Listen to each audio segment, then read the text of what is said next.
So I'm back in the woods again. The woods I always come to. You probably hear a lot of traffic noise, but it's a motorway. It's a fair way away, but the sound travels. Just going down this dodgy bit. I'm going to visit the camp I set up a few years ago. See if it's still there. Has anyone been there? Anything like that? And try out a few bits of kit I haven't used before. Let's see how we get on.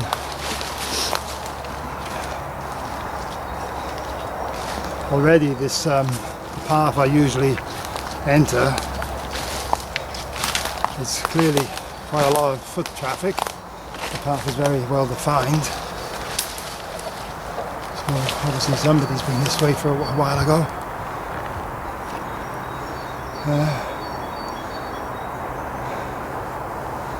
But we shall see. Can't expect it to be empty just for me. It's here to be shared by everybody.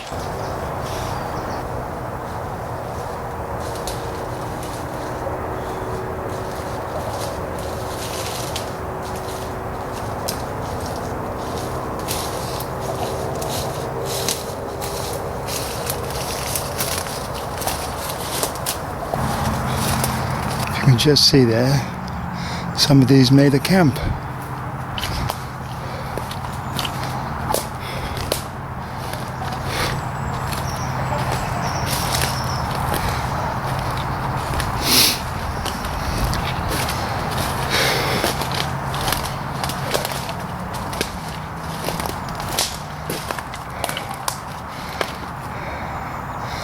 A wheelbarrow full of water.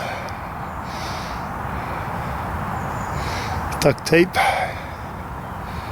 Obviously not one of these people who leave no trace.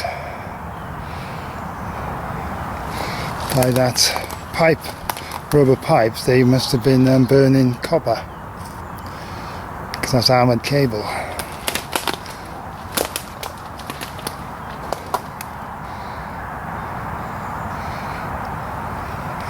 Quite a mess.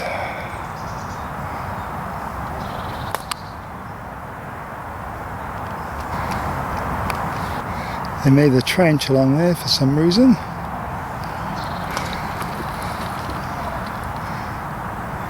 There's a couple of cigarette lighters in that can.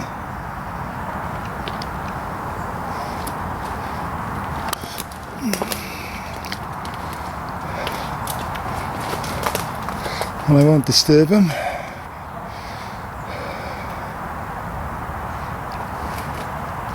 Still, there you go. That's what happens if you don't go to the woods in a while. I would say teenagers who haven't got a clue about making a shelter.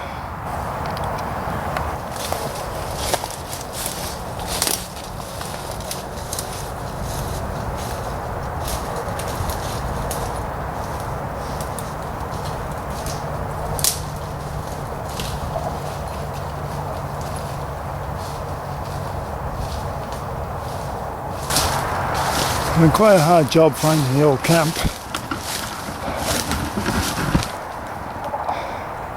Everything looks very different.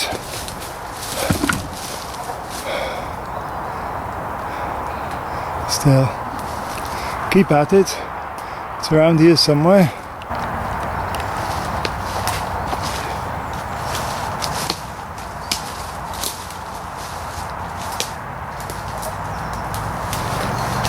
Found it.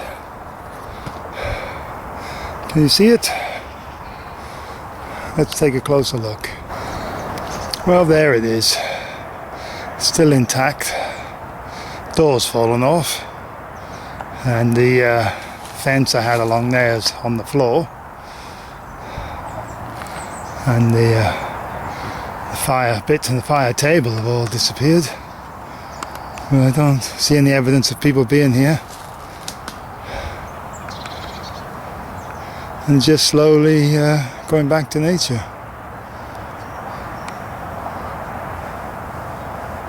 Took a hell of a job finding it though. How the woods change in more than 12 months. Everything from now I'm here looks just like it always did. So there you go. So this is my new bag. I'm taking up the woods now whenever I get to come up here. And again, it's one of these Chinese knockoff jobs. The water bag I had for a long time. It used to be on my regular walking bag, which finally gave up the ghost when I was on holiday. The zip broke. I can still use it because it's got 2 zips, and there's just the one side's gone, so I can just zip it over. But that's relegated to a emergency bag now. Usually I bring an old blue bag. I thought since this was so cheap, I was going to try out this camouflage, which blends in quite well at this time of year, I think, all things considered. It's the exact copy of the khaki bag I usually go walking with, from a different supplier, but it was very cheap, and if it doesn't work out, it doesn't really matter. But one thing I liked, it came with an extra bag which you could connect on the side, but I haven't got that with me. Instead I got my tripod. As I say, it's a nice bag. And we'll see how long this one lasts. The last one lasted at least 2 years, being used most weekends out walking and going using it as my carry-on hand luggage. So I'm sure, well, this one will get even less use because it'll only be when I come up here, which at the moment don't seem to be very often. Okay, hope you can hear me over the traffic. As I say, it's a long way away, but it's amazing how the sound travels up here. I'm now sitting inside my old hut, what do I call it? Stealth shelter, it used to be. And it's just Saturday, the day before the big rugby game, England versus Wales, and I thought I'd take a couple hours out to come up here before the game starts. So, yeah, just one more thing. I'd like to thank Rob from RDG Projects, I think it is, from Australia, for giving me this lovely gift when I met him over in Australia. He'll be one of the videos you'll see. There we go. Probably recognise it. Opinel 10. Number 10. There you go. Really, really sharp. A fantastic gift. It's just so good. I probably won't even use it for a long time. I'll just stare at it. Really nice. I still haven't got around to taking this bit off to make it legal in the UK. But I will. But you'd have a hard job finding it on me. And there you go. Thanks again, Rob. Hope to see you next year, either in Australia or when you come over here. So, making our way out of the woods, up over this hill. The camp I found was in that direction. And we normally come up over this way, so it could have been there a while. You never know. Still, let's head home.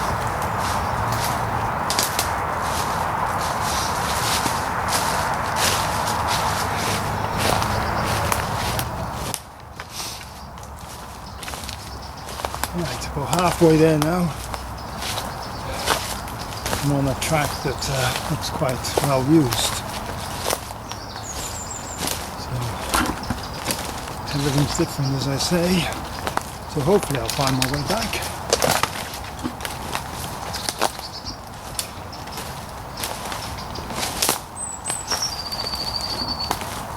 Maybe not.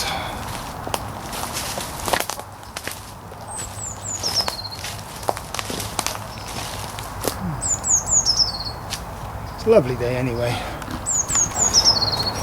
One of the useful tools I always bring into the woods is, if I can get hold of it,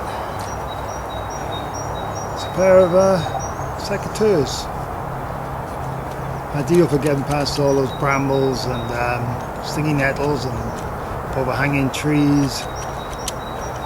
Snip snip here and there, get you through, and it doesn't make as much noise if you're using a machete and trying to slash your way through things, which is probably not necessary most of the time over here, but every so often. Really what I'm really doing is taking a 5 minutes break, because I did go off on the wrong direction, because it looked, well, I'm just curious where it went. It was a well-worn path. It looks like it goes in the direction of this farmland and farmhouse in that way, so maybe they're using the woods more nowadays. It certainly wasn't there last year.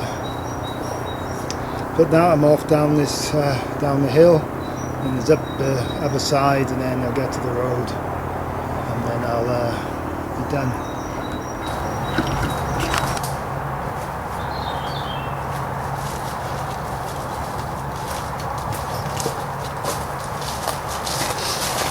Just down there is a public footpath. It's not used very often, but it leads up to the main road and then to my house. So for that part of the journey, I always cover my bag in something less conspicuous, and with all this camouflage. I put this high-vis rain cover over it, stop people wondering what's going on. I used to have a black one with the other bag, and the blue one looked quite normal anyway. But now I got this MTP bag. Well, it'd be a good idea to cover it so people can't see it, and there'll be less questions.